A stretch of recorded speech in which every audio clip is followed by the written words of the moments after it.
My plant moved. Look at that. Hello, my name is Elise, and I'm filming a book haul video right now at like 11 p.m. because that is my life. Also, I have a random chunk of hair in the middle of my face. Great, we're off to a good start. I've been trying to respect the fact that I've put myself on an unofficial book buying ban. Yeah, that's the word. Book buying ban, because I've been buying lots of books over the past few years that just sit on my shelf and I never read them. And also lately I've mainly been reading audiobooks and ebooks that come from NetGalley. So yeah, I haven't really touched a physical book in a while, so it's probably best that I don't keep spending money on them. However, I do have some amazing friends, shout out to Maury and Kaylee, hello if you're watching, who have done some book unhauls and have sent me some books that they wanted to get rid of, and also someone else on Twitter sent me some books, so I'm super excited. This has been good because I really like getting books, and I also really like mail. And yeah, I know it's probably bad to just collect books and never read them, but it just makes me happy, okay? And it's been a stressful semester, but at least I have cut down on spending, you know, like $25 on a Barnes & Noble hardcover. So good news here. They're all sitting on my floor right now. I have like 31 books right now, I think I'm about to go through really quickly. I honestly don't know if this is how many I've acquired in the past, I don't know, month or whatever. These are just the ones that, I don't know, I remember getting recently. I'm actually doing this video right now because I'm about to build another bookshelf, so I just wanted to show off these books before I put them back on my shelf because they've just been living on my floor. So yeah, I'm gonna go through these all so that way I can finally get them off my floor. I have them organized by genre, kind of. No, I have them organized by nonfiction, adult fiction, young adults, craft books, and graphic novels. So we're just gonna go through, oh my gosh, it's late at night, guys. We're just gonna go through these really quickly because I need to clean my room and these books cannot stay on my floor any longer. All right, I'm gonna go through the graphic novels first because I only have one, and it is On a Sunbeam. I've been wanting to read this for a while now because I've heard some mixed things about it. I'm pretty sure it's a sapphic graphic novel. I've been wanting to read it because I've heard good things from people. Those are the ones who have recommended the book to me, but I've also heard some people say it's not their cup of tea. So I kind of like reading books that have mixed reviews because, I don't know, I want to see what I think. But yeah, I think I've read one of Tilly Walden's books. I don't remember which one. I remember also having mixed feelings. I think if I remember correctly, I thought it was good, but like not a lot happened. So I'm interested to see what happens in this one because it's a thick book. Also, there's really pretty colored illustrations and I love that. All right, I'm going through the young adult books right now and I have them all in my hand, but now I'm wondering if that was not a great way to do this. That's okay. We'll just put it in one arm. So the first one is a book that I do not know how to pronounce the title. The Queen of Iflaria. Sorry, I hate when I don't know how to pronounce things. But yeah, this one is a book that I haven't heard a lot about, but I have had people recommend it to me. Over the summer, I asked for sapphic recommendations, and this was one of them. And I low-key couldn't find it anywhere, so that's why I ended up not reading it, but now I have a copy, so I am excited to read this one. It's not my typical genre, but I'm always trying to branch out and read genres I don't usually read, so this is on the TBR now. I don't know where to put this book. I'm out of hands. I'll just put it down to the stack. Another one that I got is The Empress of the World. This is kind of like a classic sapphic YA book. A lot of these books are sapphic, just letting you know right now. And then another sapphic classic contemporary book is Keeping You Secret. I have wanted to read this for a while. Okay, wait, hold on. This is not working. I'm gonna put these down. Both of these books are, again, like kind of classic YA sapphic books, if that is a thing, a genre I can classify them as. I've kind of been putting off reading these books, even though I've heard about these books since I pretty much started reading this genre. By genre, I mean the YA genre. but I've kind of put off reading them because I just feel like books from this era are, I don't know how to describe it, very, they're all kind of similar in the way that they're, I don't know how to describe it, like they're kind of sad. There's a lot of secrecy, there we go. I mean, especially this one's called Keeping You Secret, and I feel like as a kid I enjoyed reading that more, but now like I don't want all doom and gloom when it comes to queer books. But yeah, I mean, I feel like these have been on my radar forever, so I will finally tackle them. Next is another sapphic contemporary book. I'm pretty sure it's YA. It's called Dare, Truth, or Promise. I actually haven't heard of this one, but I think it's of the same era as those last two. Yeah, something tells me it's gonna also have the whole dramatic secret type thing going on, but I love the cover and I want to read more of the classic sapphic books because even if I'm feeling a lot of them are going to be similar, I still want to see what they're about, you know? I have a surprisingly small amount of YA books in this haul, which is very unlike me, but branching out. And once again, this strand of hair is not it. Next we have The Truth Project. This is a book that is relatively new and I don't know too much about it. I know it's pretty serious and emotional.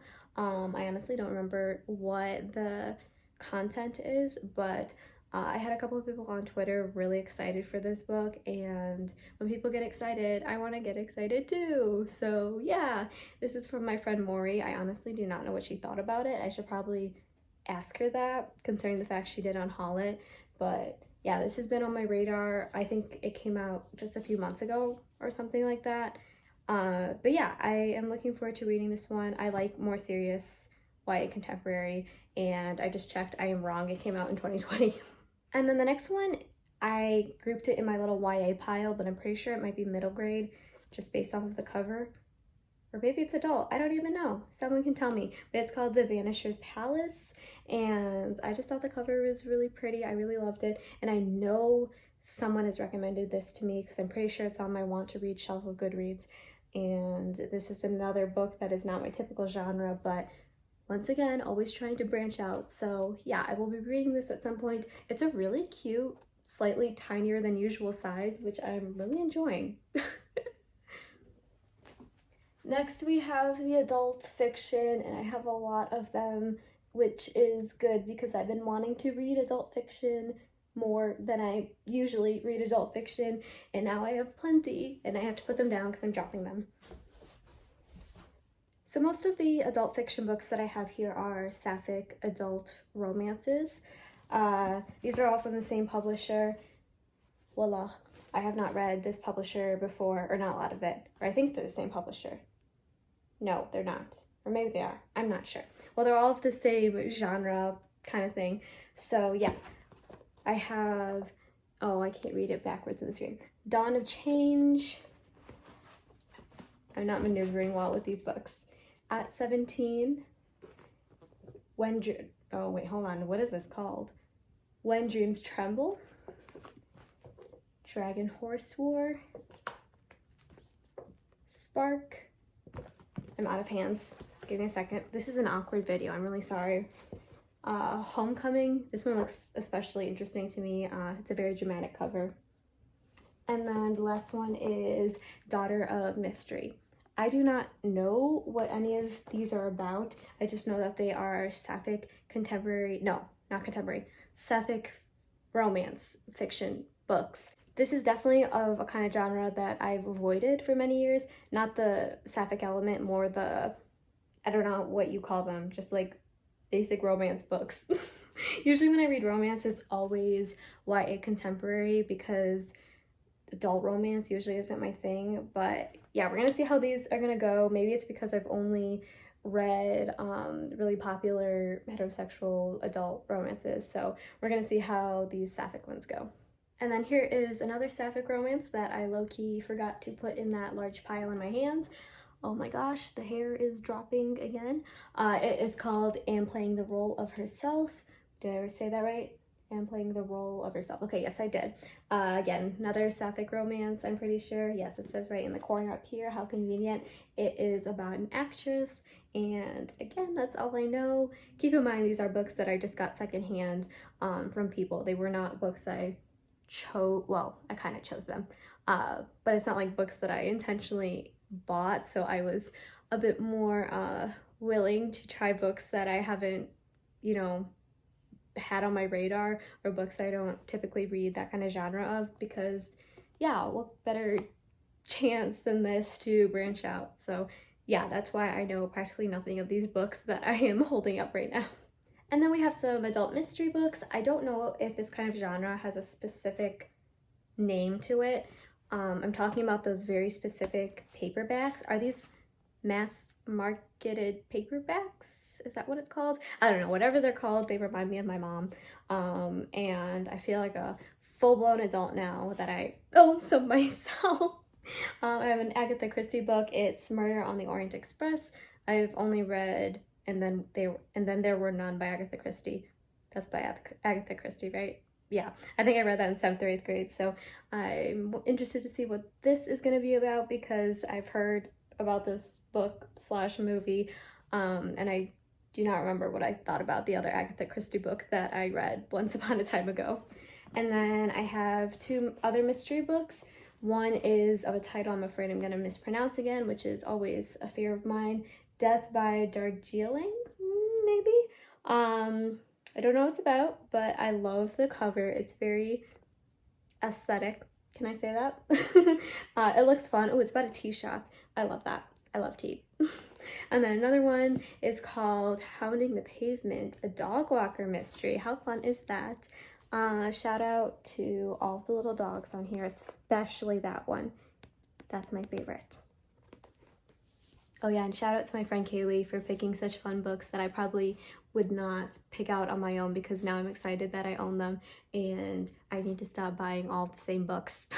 And then the last 2 of the adult fiction books are Crazy Rich Asians. I've watched the movie and I really loved it. I wasn't expecting to love it that much, but I really did. And I'm hoping the book is as good as I thought the movie was, because yeah, I really liked it. I hope this is the first book. I think it is. But yeah, I am wanting to read, oh my gosh, English. I've been wanting to read this for a while now, so excited to finally own it.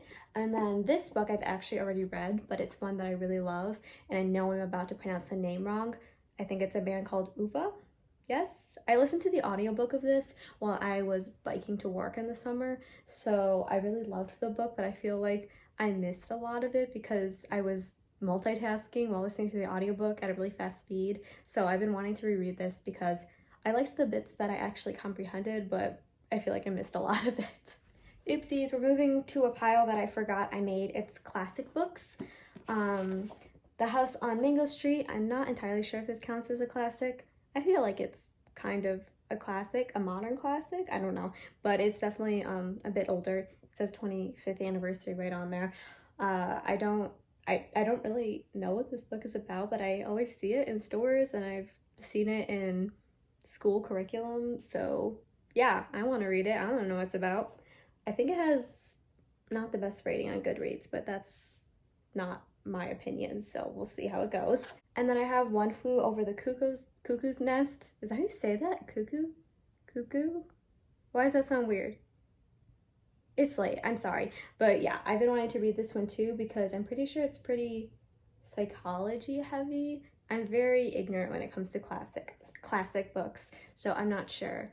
But if it is the book I'm thinking of that's relatively psychology heavy, good, because I am a psychology major and I am interested in that. And the last one is The Picture of Dorian Gray. So many people have told me to read this, and I think it is something I will enjoy. I'm going to be honest, the reason I haven't read it yet is because when I look online for a copy, there's just so many versions and it stresses me out, so I just choose none of them. But now I actually have a physical text, so I will get to this one.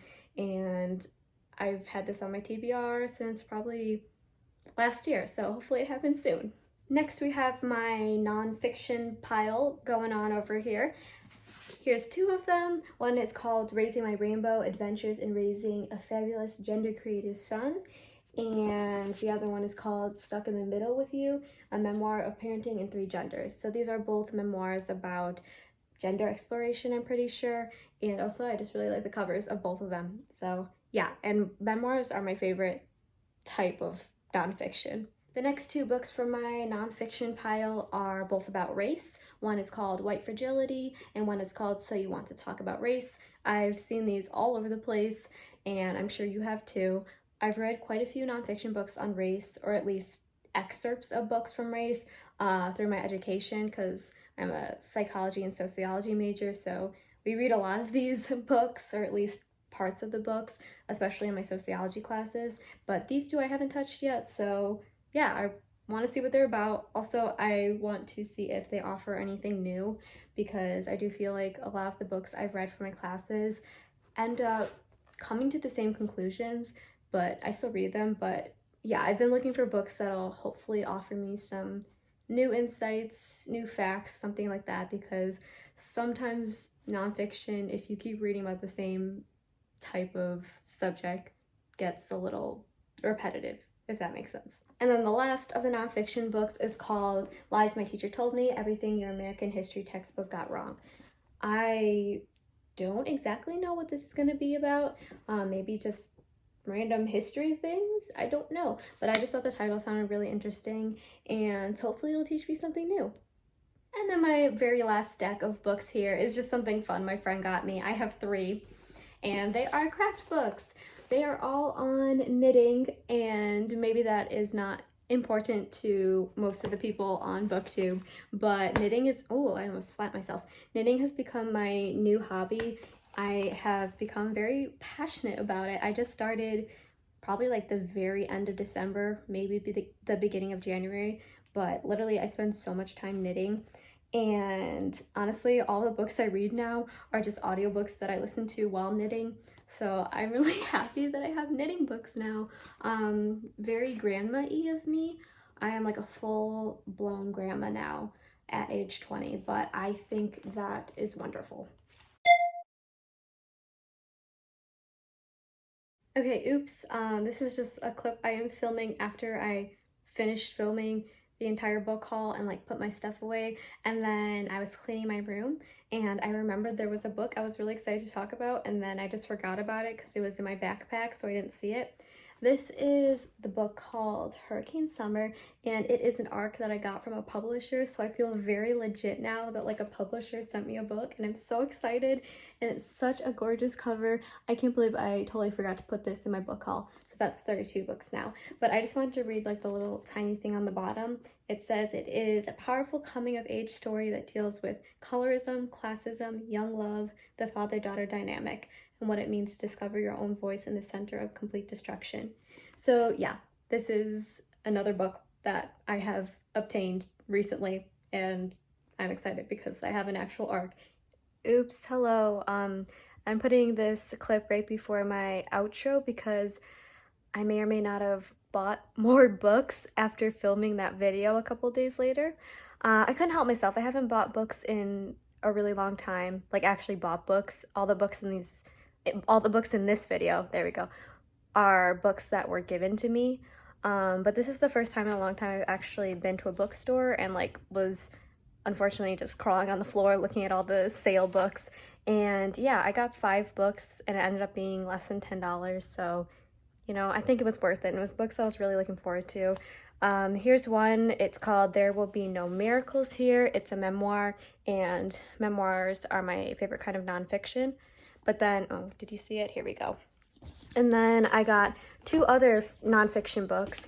One is called The Prisoner's Wife. This is, I think, a memoir about a woman whose husband is in prison. I don't know if she falls in love with him when he's in prison. I don't know. I just remember seeing this book when I was looking for books about prison, because prisoners are a population I am interested in, and that is something I am directing my degree towards.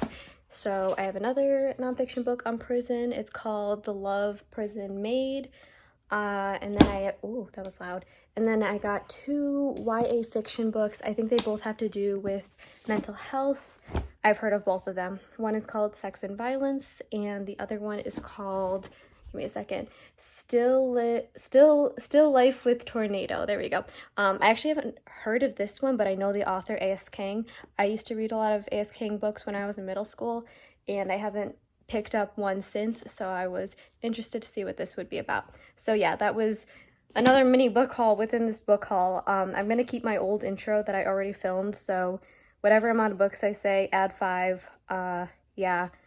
Oops, after I just said at the beginning of this video that I was good with not buying books. I got the title wrong. It's called The Love Prison Maid and Unmade, not just The Love Prison Maid. Wait, sorry, one more random clip, just because I am such a sucker for deals. It is so bad. So all the books I bought, they were on sale for $2. 3 of them were hardcovers, 2 of them were paperbacks. And then I was with my mom at the time, and she has a teacher discount, so they were only They were only $1.80 each. This is just such a beautiful receipt to me. This is why I own so many books. It's terrible. But yeah, cue the outro. And that is the end of this book haul that's kind of been extended over like a month now. Yeah, thank you so much for watching, and I just want to say thank you to the people who did pass these books down to me. I love used books. I honestly think I like used books more than brand new books, especially when they have like things written in them or people leave bookmarks. I just think that's the best. So I'm excited to have these. Thank you, thank you, thank you. And I can't wait to put them on my new shelf, which is happening at some point. But yeah, thank you so much for watching one more time, and have a good, wait, no, not have a good night for you. Have a good night for me. It's time to go to bed. Bye-bye. So yeah, I've really been trying to cut, oh my gosh,